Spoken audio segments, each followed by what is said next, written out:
আচ্ছা, এখানে দেখো 6 নম্বর অঙ্কে কি বলছে, অঙ্কে লিখি, অর্থাৎ কথায় আছে আমাদের অঙ্কে লিখতে হবে। তাহলে দেখি আমরা কি আছে কথায়। 1 নম্বর আছে 9,990। তাহলে এখানে হাজার ঘর পর্যন্ত সংখ্যা আছে। তাহলে এখানে কি বলছে 9,000, তাহলে আমরা 9 লিখি আগে 9,000।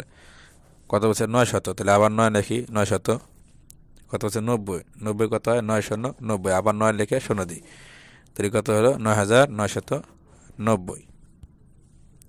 এরপরে 2 নম্বর দেখো কি লিখছে 9,099। তাহলে এখানে হাজার ঘর পর্যন্ত আছে। তাহলে এখানে কত বলছে 9,000, তাহলে আমরা 9 লিখি। এখানে কি বলতে 99, এখানে কিন্তু শতক নাই, এর আগে কিন্তু শতক আছে, 990 ছিল, কিন্তু এখানে শতক নাই। তাহলে এখানে যেহেতু শতক কথা বলে না, তাহলে আমরা এখানে একটা শূন্য দেব। এরপরে কি বলছে 99, 9×10=9, 99, তাই 9,099। যদি শতক না থাকে তাহলে আমরা এভাবে শূন্য দেব। আচ্ছা দেখো এরপর কি আছে 10,000। তাহলে 10,000 আগে 10 লিখি, হাজার লিখতে করা শূন্য দেওয়ার আগে 3টা, 1 2 3টা। তাহলে কত দাও 1 10 শতক হাজার অযুত, 1 অযুত সমান কত 10,000, তাহলে 10,000 হয়ে গেল। এরপরে কাছে দাও 10,010।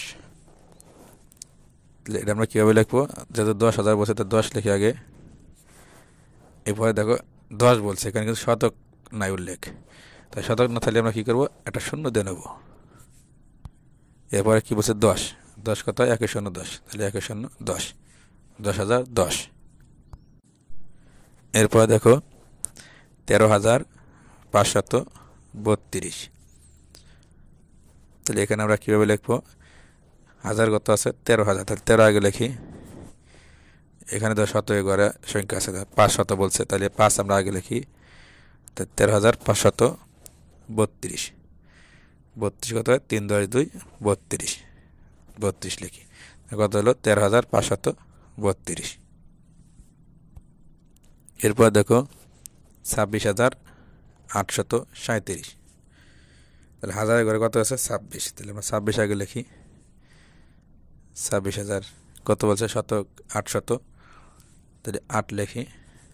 এবার কত আছে 37, 3 10 7 37, 26,837। এভাবে যদি কথা থাকে আমরা অঙ্কে লিখব। প্রিয় ভিউয়ার্স, তৃতীয় শ্রেণীর অঙ্ক বিষয়ে ধারাবাহিক ভিডিও পেতে আমাদের চ্যানেলটিকে সাবস্ক্রাইব করে রাখুন এবং আপনার মূল্যবান মতামত কমেন্টের মাধ্যমে জানিয়ে দিন। ধন্যবাদ।